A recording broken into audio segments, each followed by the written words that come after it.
ইসলাম সম্পর্কে তাদের সঠিক ধারণা নাই, দিন সম্পর্কে সঠিক ধারণা নাই, ইবাদতের সঠিক ধারণা নাই, রব কাকে বলে তারা চেনে না, ইলাহ কারে কয় তা ঠিক পায় না, খালি মুখ দিয়ে লা ইলাহা ইল্লাল্লাহ, হ্যাঁ লা ইলাহা ইল্লাল্লাহ মানে কি তাও তো তারা ঠিক পায় না। এই কারণেই তো এই দুরবস্থা তৈরি হয়েছে। আল্লাহ রাব্বুল আলামিন কোরআনুল কারীমে 3টা সূরার মধ্যে তার নবীকে কেন পাঠাইলেন একই ভাবে বলছেন। আল্লাহ বলে, শোনো আমার নবীর এই কোরআন দিয়া ইসলাম দিয়া কেন পাঠাইলাম, শোনো আমার নবীর কোরআন দিয়ে ইসলাম দিয়ে শুধু তারা ওয়াজ করে বেড়াবে, মিলাদ পড়ে বেড়াবে, জানাজা পড়ে বেড়াবে, কেউ মরে গেলে তাকে বাড়ি ভাটা খেয়ে বেড়াবে, এই জন্য আমি নবীরে পাঠাইলাম। এরকম কোন আয়াত আমি খুঁজে পাই নাই। আল্লাহ রাব্বুল আলামিন তার নবীরে কেন পাঠাইছেন 3টা সূরার মধ্যে আমার আল্লাহ একই ভাবে বলেন, ওয়াল্লাযী আরসালা রাসূলাহু বিল হুদা ওয়া দীনিল হক। তিনি সেই মহান আল্লাহ, মহান সত্তা, যিনি তার রাসূলকে ইসলাম দিয়া এই দ্বীন হক দিয়া দুনিয়ায় পাঠিয়ে দিয়েছেন। লিউযহিরাহু আলাদ দ্বীনি কুল্লি, লিউযহিরাহু তাফসীরে সালামের ব্যাখ্যা হলো আই লিউগলিবাহু আলা সাইরিল আদিয়ানিল বাতিলা, সমস্ত বাতিল জীবন ব্যবস্থার উপরে, মতবাদের উপরে এই দ্বীনি হককে, ইসলামকে, কোরআনকে বিজয়ী করার জন্য আমার নবীকে আমি দুনিয়ায় পাঠাইছি। এরপরে আল্লাহ বলেন, ওয়ালাউ কারিহাল মুশরিকুন।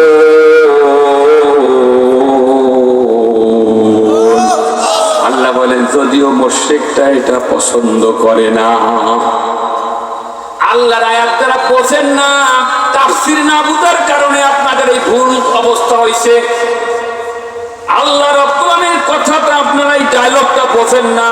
দেখেন কিভাবে আল্লাহ বুঝায়, ওয়ালাউ কারিহাল মুশরিকুন, যদিও মুশরিকরা অপছন্দ করে, কি অপছন্দ করে, আল্লাহর দ্বীন সমস্ত দ্বীনের উপরে বিজয়ী হোক, এটা অপছন্দ করে কারা, মুমিনরা না মুশরিকরা? বুঝতে পারেন, মুশরিকরা। আল্লাহ কি বলে, কারা করে, মুশরিকরা। আপনারা মুশরিক বলতে শুধু যারা দুর্গা পূজা করে তাকে নাম দিচ্ছেন মুশরিক, আর যাকে ভারতে বাড়ি তাকে কোন মুশরিক। আপনার মুশরিক আশেপাশে দেখেন না? আপনারা দোকানে যখন চার দোকানে বসেন মুশরিক তালাশ করে পান না। আমি তো চতুর্দিকে মুশরিকই বেশি দেখতেছি, যেরকম ঠিকই না? মুশরিক কারা শুনে নেন, আল্লাহর ক্ষমতার সাথে আরেকজনকে যারা শরীক করে, পার্টনার বানায়, যারা অংশ দেয়, তাদেরকেই মুশরিক বলা হয়। আল্লাহর কামটা যেটা আরেকজনকে দেয়, আল্লাহর ক্ষমতা নিয়ে আরেকজনকে দেয়, তারাই হলো মুশরিক। যেমন ইনিল হুকমু ইল্লা লিল্লাহ, আল্লাহকে আদেশ দিতে পারি আমি আল্লাহ, জমিন আমার আল্লাহর, আমার আকাশ আল্লাহর, সবকিছু আমার আল্লাহর, সবকিছু আমার, হুকুম দেওয়ার মালিক আমি। কিন্তু সেখানে ভারতের হুকুম মানো, মিটিদের হুকুম মানো, শয়তানদের হুকুম মানো, মানে আমারে বাদ দিয়ে তুমি অনেক ইলাহ বানাইছো, ঠিক না? এর মানেই তো মুশরিক। মুশরিকরা চায় নামাজ হবে মসজিদে আল্লাহর, কোর্ট কাছারি চলবে শয়তানের আইনে। এর মানে হলো আল্লাহর সব জায়গায় ক্ষমতা দিতে চায় না। আল্লাহর মসজিদের মধ্যে আটকাইয়া, মাদ্রাসার মধ্যে আটকাইয়া, তার ব্যাংক ব্যালেন্স, অফিস আদালত, সেক্রেটারি, পার্লামেন্ট, সব জায়গায় তাদের অন্য রব চালাবে, অন্য মালিকরা চালাবে, অন্য ক্ষমতায় চালাবে। ওইখানে আমার আল্লাহর একটু সুযোগ দেয় না। এর মানে হলো তারা বিভিন্ন খুদায় বিশ্বাসী। মসজিদে এক খুদা মানে, অফিসে গেলে আর এক খুদা মানে, পার্লামেন্টে গেলে আর এক খুদাকে মানে, হাইকোর্টে গেলে আর এক খুদারে মানে। এর মানেই তো মুশরিক। কথা বলেন, এর নাম তো মুশরিক। মুমিন তো তারা যারা বলে লা ইলাহা, কোন ইলাহ চলবে না, কারো হুকুম মানবো না, কারো বিধান মানবো না, কারো মালিক মানবো না, ইল্লাল্লাহ, একমাত্র আল্লাহ ছাড়া। ইন্নাল্লাযীনা ক্বালু রাব্বুনাল্লাহ, আমাদের রব দুইজন নয়, আমাদের রব হলেন একজন। জোরে বলেন তার নাম কি?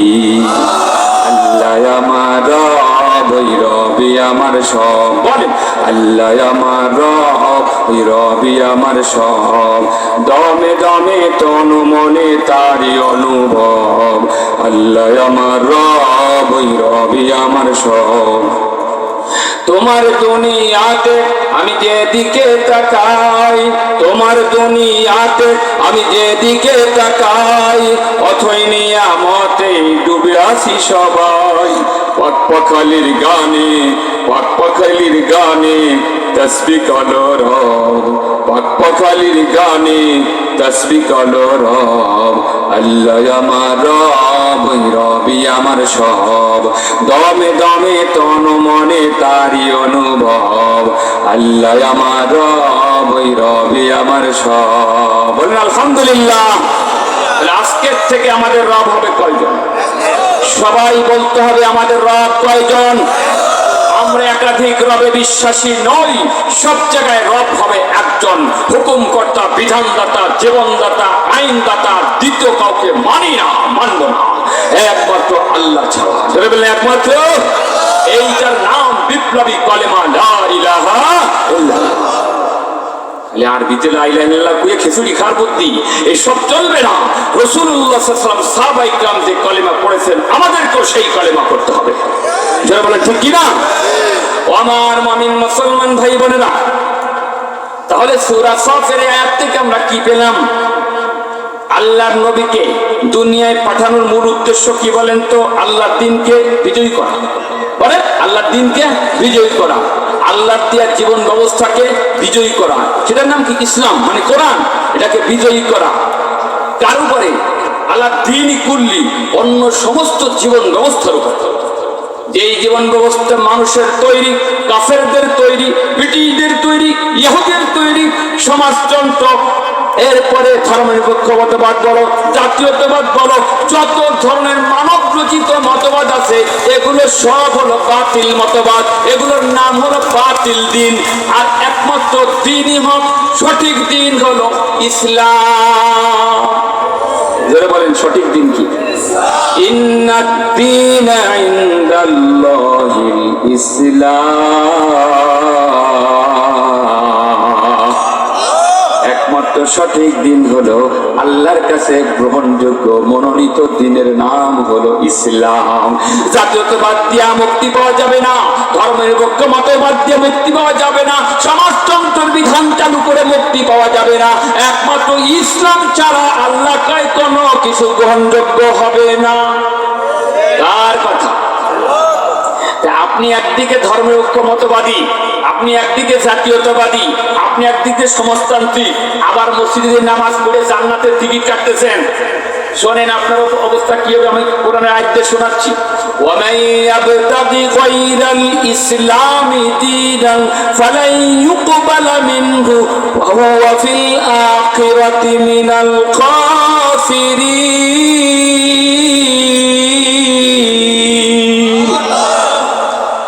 আল্লাহ পাক বলতেছেন এই মানুষগুলো ইসলামী দিনা, যে লোকগুলো ইসলাম ছাড়া অন্য কোন মানব রচিত জীবন ব্যবস্থাকে খোঁজ করে, তালাশ করে, গ্রহণ করে, কোশ্চিন কালো তাদের থেকে কোনো কিছু গ্রহণ করা হবে না। যতই জিকির করো, তাবলীগ করো, যতই তুমি ওয়াজ করো, যত বড় বড় বিষয় হও, আল্লাহ কয় তোমার কোনো কিছু আমি গ্রহণ করব না। ওয়া ফিল আখিরাতি মিনাল খাসিরিন। সে আখিরাতের জীবনে ক্ষতিগ্রস্ত যারা হবে, জাহান্নামী যারা হবে, তাদের দলভুক্ত হয়ে যাবে। জোরে করে নাউযুবিল্লাহ। ও আমার ভাইয়েরা, আপনাদের আমি কেমনে বুঝাবো? আমার দিল ফেটে যায়। কেমন করে জনগণকে বুঝাবো?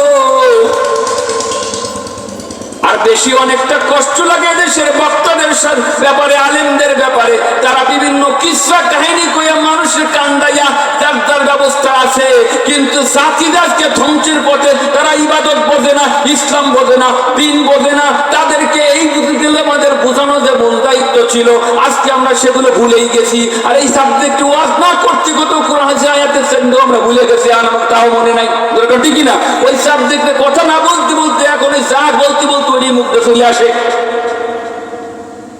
প্রিয় ভাইরা, আপনারা অবহেলা করবেন না। আল্লাহর কসম করে বলি, আমি যে কথাগুলো আপনাদের বলে গেলাম এটাই সঠিক কথা, এটাই সঠিক কথা, এটাই সঠিক কথা। ভাইরা আমার, ইসলাম ছাড়া অন্য কিছু আল্লাহর কাছে গ্রহণযোগ্য হবে না। আপনার অবস্থা হবে কি শোনেন, আফাতুমিনুনা বিবাদিল কিতাবি ওয়া তাকফুরুনা বিবাদ। আল্লাহ কয় তোমরা আমার কোরআনের কিছু অংশের উপর আমল করবা, কিছু অংশকে বিশ্বাস করবা, ওয়া তাকফুরুনা বিবাদ, আর কিছু অংশকে তোমরা অমান্য করবা। অর্থাৎ কিছু জায়গায় আল্লাহরে মানবা, কিছু জায়গায় শয়তানরে মানবা। আল্লাহরেও খুশি রাখবা, শয়তানরেও বেজার বানাবা না। শয়তানরেও খুশি রাখবা, আল্লাহ যাতে বেজার নয়। সবাই সব দেবতারে ঠিক রাখার যারা চিন্তা করতেছ, আল্লাহ কয় ফামা জাযাউ মান ইয়াফআলু যালিকা মিনকুম ইল্লা খিযুন ফিল হায়াতিদ দুনিয়া। আল্লাহ কয় তোমাদের শাস্তি হলো দুইটা, একটা হলো দুনিয়ার জীবনে তোমাদের আমি অপদস্থ করব, লজ্জিত করব, লাঞ্ছিত করব। ওয়া ইয়াউমাল কিয়ামাতি ইউরাদ্দুনা ইলা আশাদ্দিল আযাব। আর কিয়ামতের দিন তোমাদেরকে কঠিন শাস্তির দিকে নিয়ে যাওয়া হবে। জোরে জোরে কর নাউযুবিল্লাহ। কঠিন শাস্তির দিকে নেওয়া হবে। তাহলে কি হইল? কি হইল? আল্লাহর হুকুমে নামাজ পড়ে, আল্লাহর হুকুমে রোজা রাখে, শয়তানের হুকুমে সুদ খান, শয়তানের হুকুমে দেশ চালান, শয়তানের হুকুমে রাজনীতি করেন, শয়তানের হুকুমে অর্থনীতি করেন, শয়তানের হুকুমে বিয়ে শাদী করেন, ঠিক না? শয়তানের হুকুমে ওজনে কম দেন, শয়তানের হুকুমে মিথ্যে মামলা দেন, শয়তানের হুকুমে মিথ্যে সাক্ষী দেন। তাহলে এদিকে আল্লাহরাও মানে, শয়তানরাও মানে। এই কথাই তো আল্লাহ বললো যে আমার এক জায়গায় মানো, আর এক জায়গায় ছাড়ো। এর দ্বারা মুক্তি পাওয়া যাবে, এটা যে মুক্তি পাওয়া যাবে। আপনারা দেখেন আব্দুল্লাহ ইবনে উবাইয়ের নাম শুনছে, বড় মুনাফিক। ও কি নামাজ কম পড়তো? ওর জামার ঝুল কি কম ছিল? ওর পাগড়িটা আমাকে পাগড়ি সে বড় লম্বা ছিল, মাথার তলে যেই তোর পাগড়ির ঝুল। এই আব্দুল্লাহ ইবনে উবাই এত বড় জামা গায়ে দিত, এত বড় টুপি মাথায় দিত, পাগড়ি পড়তো, দাড়ি ছিল, রাসূলের পাশে নামাজ পড়তো। এদিক দিয়ে মদিনার মসজিদে নবীর পাশে নামাজ পড়তো, মসজিদ থেকে বের হয়ে আবু জেহেলের সাথে দাল করতো। এই কারণে আব্দুল্লাহ ইবনে উবাই নামাজ পড়ার পরে কি বেহেশতে গেছে না জাহান্নামে গেছে? সবাই বলেন জাহান্নামে গেছে কিনা? আল্লাহ ডাইরেক্ট বলছে কোনো কিছু কবুল হয় না। শোনেন, আজকে আপনাদেরকে যারা কিছু বলতেছে না, আপনারা তাদের ভালো মনে করতেছেন, কিয়ামতের দিন এদেরকে আপনারা গাল বন্ধ করবেন। দেখেন, যুগে যুগে নবীদের থেকে ভালো মানুষ কেউ ছিল না। এই নবীরা যখন তার কওমের কাছে হকের দাওয়াত দিয়েছে, এই কওমরা না বুঝে নবীদেরকে মারছে, নবীদেরকে দেশ থেকে তাড়িয়ে দিছে, নবীদের মাথার উপর করাত দিয়ে ফেলে ফেলছে। বলেন ঠিক না? ঠিক বলেন, ঠিক কিনা? আচ্ছা, নবীরা কি তাদের খারাপ চাইছিল না ভালো চাইছিল? বলেন ভালো চাইছিল না খারাপ চাইছিল? ভালো চাইছিল, কিন্তু জাতির মানুষ তাদের খারাপ মনে কইরা তাদেরকে মারছে। আজকেও যারা নবীদের কথা বলে তাদেরকে নিয়ে জেলের মধ্যে বন্দি করে, তাদের ওয়াজে দাওয়াত দেয় না, তাদের কোনো থাকে না, তাদের প্রীতি থাকে না, মানুষের মধ্যে তার তেমন কোনো জনপ্রিয়তা থাকে না। মনে করে যে এই মানুষগুলো আমাদের স্বার্থের বিরুদ্ধে কথা বলে। আর যদি বলি যে আমল্লাই তাই করে, কোনো সমস্যা নেই, আমার দাওয়াত দেবে না, আমি আর দোয়া করে আমাকে 14 গোষ্ঠী বেস্টে পাঠাই দিয়ে যাবো, দেখবেন এই হুজুর যে ভালো হুজুরি দেশে নাই। এরকম ঠিকই না? কিন্তু এই ধোঁকাবাজটা আপনাদের ধোঁকা দিতেছে। কিয়ামতের দিন দেখবেন এরা আসলেই ধোঁকাবাজ ছিল। প্রকৃত যারা আমাদের হকের কথা বলতো, আমাদের স্বার্থ বিরোধী, আমাদের মনের বিপরীত কথা যারা বলতো, ওরাই হলো সঠিক আমাদের বন্ধু ছিল। যেটা বলেন ঠিক কিনা? এরা চেয়েছে আমাদের হকের পথে আনতে, আমাদের জান্নাতের পথে আনতে, আমাদেরকে জাহান্নামের রাস্তা থেকে ফিরাই আনার জন্য তারা চেষ্টা করেছে। যেটা ঠিক কিনা? ও আমার প্রাণের ভাইরা, আপনাদের এই মাহফিলে আমি কিন্তু গত বছর এসেছিলাম। এই মহব্বত এবং ভালোবাসার কারণে এই বছর আল্লাহ আপনাদের কাছে আমাকে আনছে। বলেন আপনাদের সঙ্গে কি আমার কোনো শত্রুতা থাকতে পারে? আপনারা ভালোবেসে আমাদের দাওয়াত দিয়ে আনেন, কি দরকার আছে আপনাদের সঙ্গে শত্রুতা করার? আল্লাহকে সাক্ষী রেখে বলি, আপনাদের কষ্ট দেওয়া উদ্দেশ্য না, উদ্দেশ্য হলো আমার কথাগুলো শুনে আমার ভাইগুলো যদি জান্নাতি হয়ে যাবে।